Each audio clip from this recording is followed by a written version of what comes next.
Hi everybody, International Master David Pruess here with your weekly highlights for Week 6 of the Pro Chess League. Here we're going to cover the Atlantic and Pacific divisions. We're going to kick it off with the Chess Bra match against the London Lions. Here we've got Ivan Saric once again playing some brilliant chess for the Chess Bras. This position here should look fantastically complicated to you. He plays a move that's absolutely on point. C4, trying to trade a light squared pawn, not a dark squared pawn, in order to make the game good for this guy on E2, who looks so bad right now. Also, those two pawns block the knight on C6 at the moment from getting this outpost on D4. So brilliant move. You'll see the value of it moments later when we get to this position here. And we'll see that black is struggling a little bit to defend this knight on D5 and this diagonal towards his queen and king. Sarge plays rook h4, intimating that he might take on f4 at some point to try and do something on this diagonal.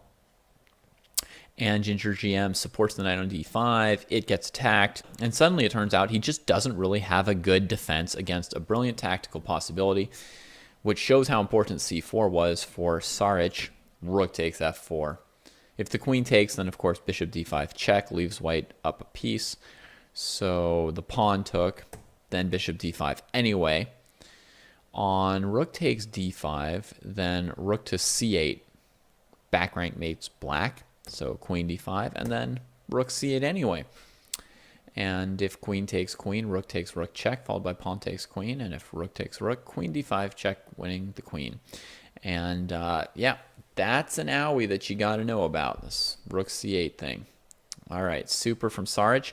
Despite that, Simon Williams got to deliver mate on the board twice, as the London Lions notched a huge win for themselves over one of the top teams in their division.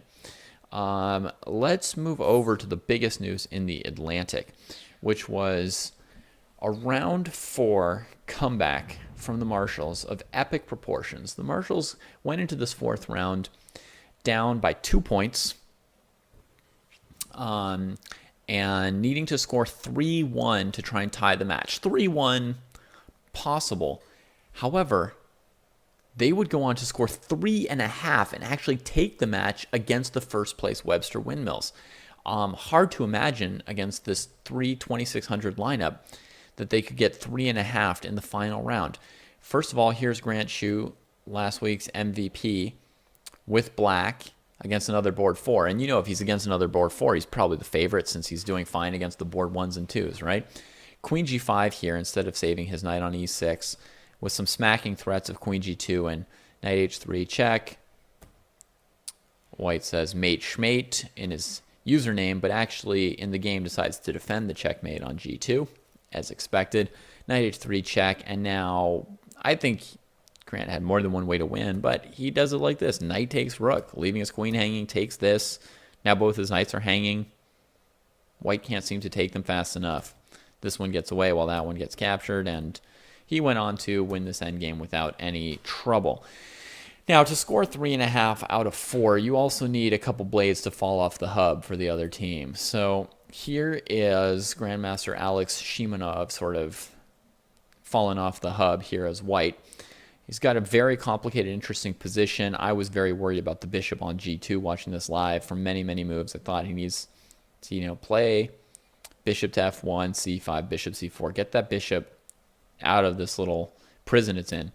But instead, he decides he's got enough to go for it with that rook on a8. The knight comes in, attacking f5. It's not easy to defend. The rook comes forward, cutting off the knight's retreat. And after bishop d6, suddenly he's like, wait a minute. What is my knight doing here? Where am I going? Further in? And you will be not super surprised that this knight never saw the light of day. It was trapped and lost. Real boy with black reels in a point against Alex Shimanov, who on board 3 has been like this huge point scorer for the Windmills. Super player for them, but not this time. What else can go wrong? Durar Bailey A player also with just an insane score going into this match for the windmills. Here he is. He's sacked in exchange. He doesn't have enough compensation against Sergei Azarov. He's struggling. He wants to collect his pawn on h6, but he doesn't want to allow knight f6 check, bishop f6, queen f6, weakening his dark squares, allowing rook to d8. So he decides to deal with the knight before the pawn on h6. White decides to deal with what before the knight? The king. Oops, mate in one. And yeah, an 8.5, 7.5 win for the Marshals, who've now beaten both St. Louis teams, Archbishops and Webster Windmills, back-to-back, who were expected to be probably the top two teams in the Atlantic by some people. But now it's really looking like the Marshals are the best team, although they're still a point behind the Windmills, who have won a Battle Royale in the past. So we'll see if the Windmills get back to their Battle Royale winning ways next week and solidify their first place, because right now they're only 1 point ahead of the Marshals. The other St. Louis team, having been beaten by the Marshals last week, got back on track this week against another possibly playoff-bound tough squad, the Sopranos. Game of the week, probably this Caruana versus Real Pascal game. Here, Caruana gives up a piece for 2 pawns. Kind of a standard issue Sicilian sacrifice to give up a piece for a couple pawns and open up the queen side. But the funny thing about this is after bishop a6, this queen ends up like hanging to the knight for several moves. This bishop's looking at this queen for several moves. Speaking of things that hang out for a long time, this bishop is going to be on f8. When I skip forward 10 moves, you guys are still going to see him here. Anyway, the pressure builds up on the queen side here. Tense as all these pieces are clumped together. There's 500 possible tactics possible. When is something going to break? What's going to break? Oh my gosh, Caruana getting his rook to the b file. That's got to be good news for white, right? Now he's making way for the knight that made way for the rook. See, politeness leads to politeness. Give a little and you end up with even more. The knight spent 2 moves getting out of the way of the rook. The rook gets out of the way of the knight. Pascal's trying to dig out this poor king side here. But once this knight comes to b3, he realizes that there are threats brewing with bishop takes b6, knight b6, knight a5. These are threats that you just have to answer because they're going to pick up your queen. So in comes a series of exchanges, tries to get rid of the queens, but that doesn't stop the tactics. Wait, what is going on now? Knight a5 check is threatened. He allows it. Oh yeah, his king's attacking this. Rook b6 is possible. Knight c4 is possible. He goes this way, takes the knight, not the rook, to not lose the piece back on c4. And with all of this, Fabiano goes into an endgame, still down a piece, but, that piece is not that good.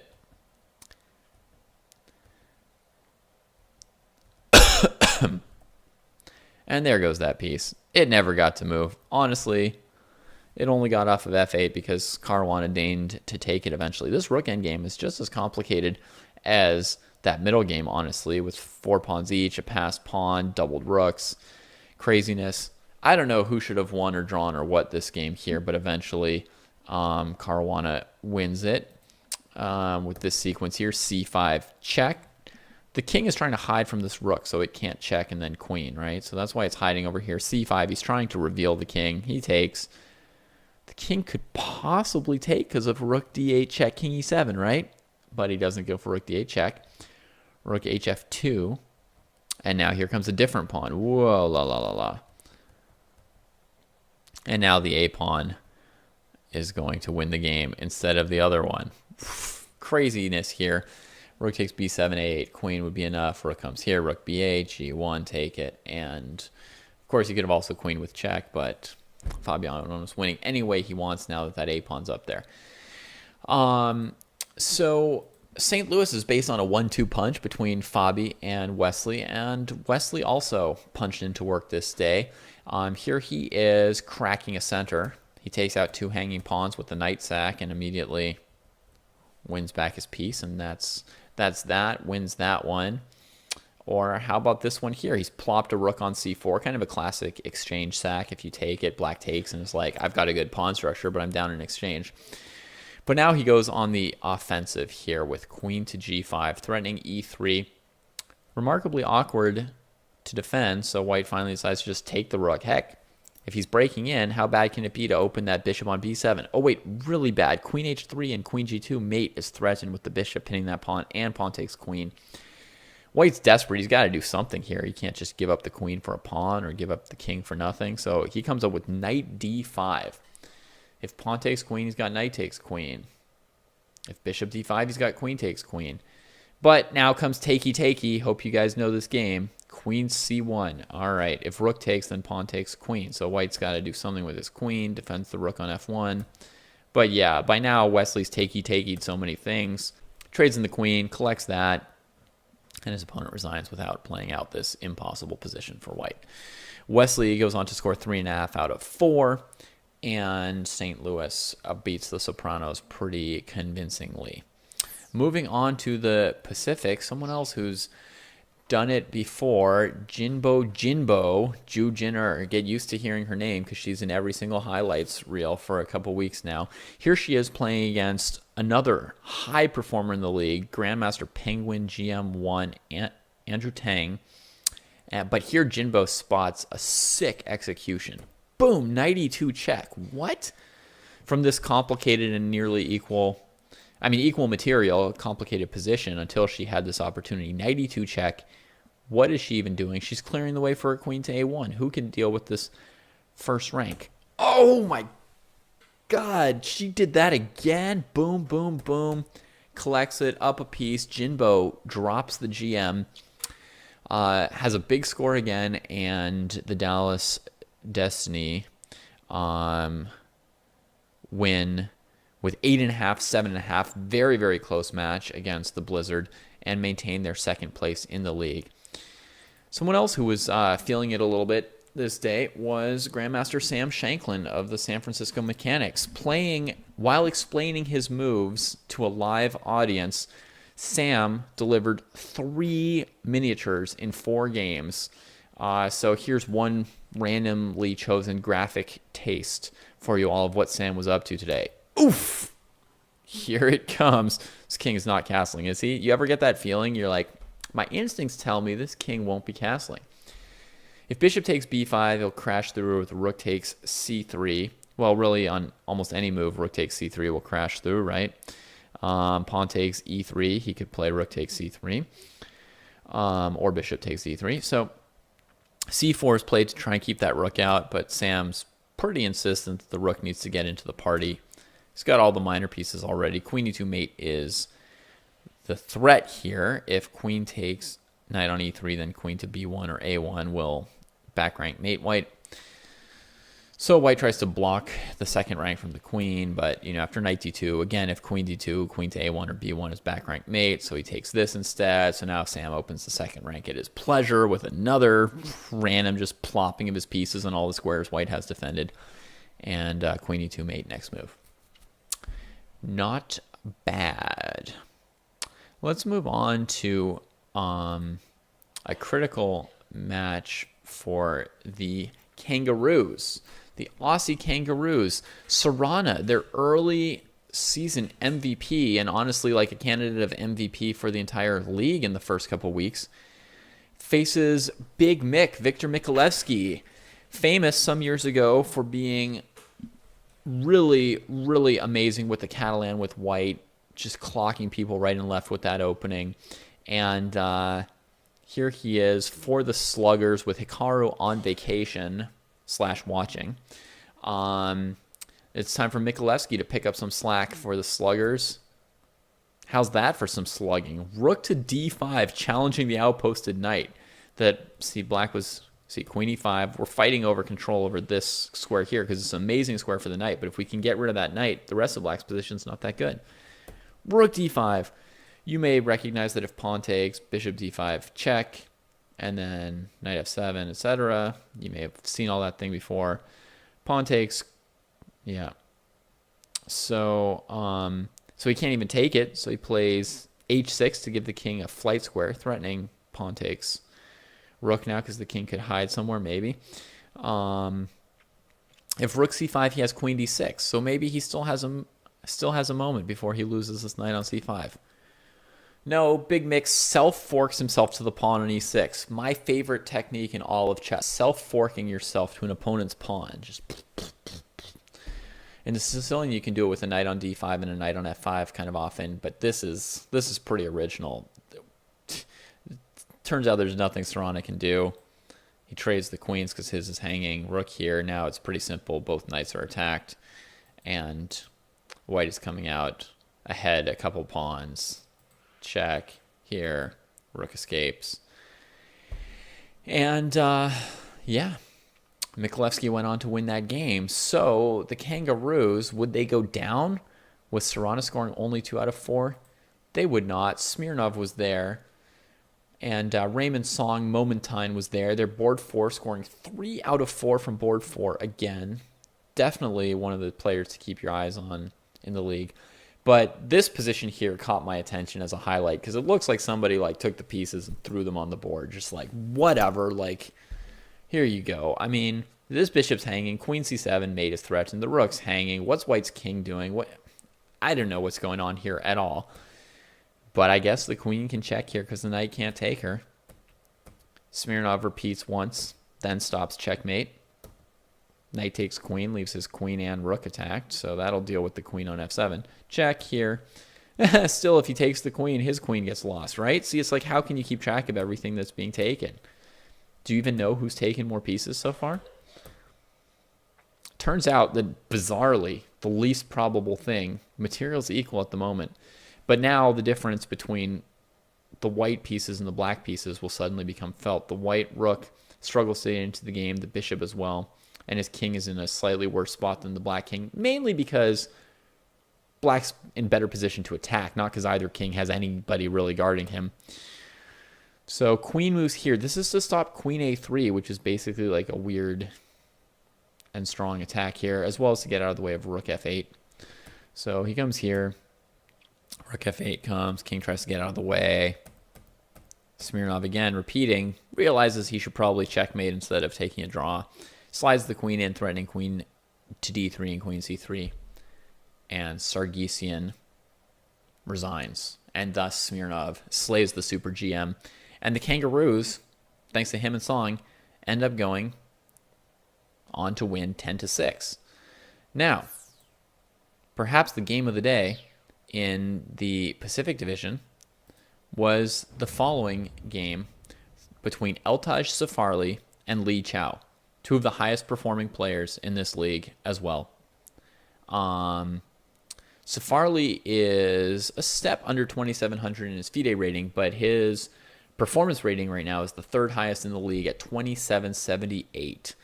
And he is going to bring his king up one step here to defend g3. Makes sense, but wait till you see what he chooses to do with his king here. Very nice looking move from Li Chao. Knight e4 check. If pawn takes, and he recovers that. This is like a famous thing, but Safarli's like, yeah, I was never planning to save my pawn on g3. All I wanted was to get my king to that, you know c5 is a good outpost for a knight. Well, let's try the king, right? Here he comes. The game is absolutely crazy and partly revolves around this insanely active white king who just can't be stopped. He comes all the way into b8. Touchdown. Basically trapping this bishop, right? By taking away his squares with his king. He wants to play a6 and just win that piece. So finally black has to bust his bishop out with sacrifice. Suddenly the king's in good position to help queen that c-pawn. That's why you don't see black just sort of trading the bishops, because he won't be able to deal with the c-pawn.